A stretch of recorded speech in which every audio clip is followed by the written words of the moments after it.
En élevage ovin et caprin, pour lutter contre les strongs gastro-intestinaux, les traitements basés sur l'utilisation d'anthelmintiques de synthèse présentent plusieurs limites à ce jour. Des résistances de plus en plus prégnantes, des impacts environnementaux négatifs, mais aussi des interrogations sociétales.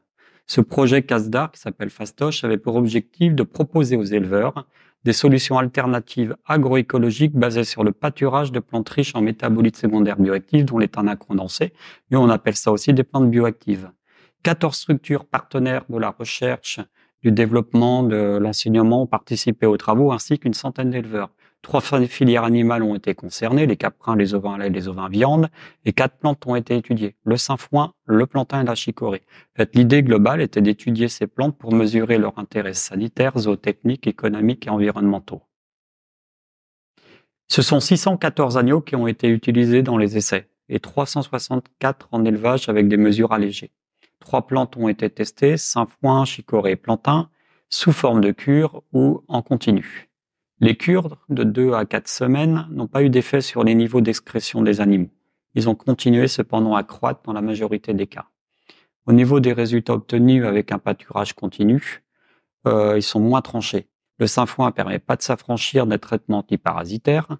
On a une réduction de l'excrétion mesurée dans tous les essais avec le plantain.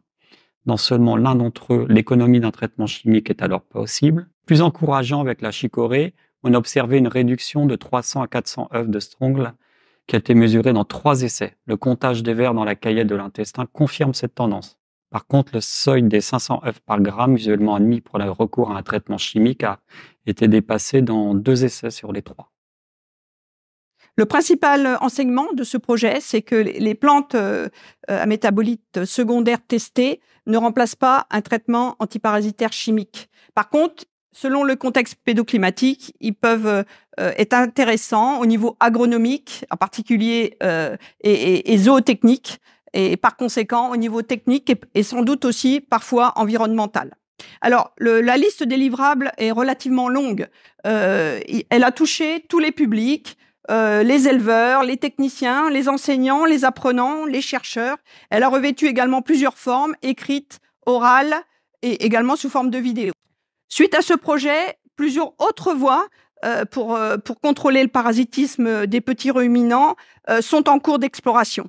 La lutte intégrée, mais aussi la génétique, le traitement sélectif et d'autres sont à venir.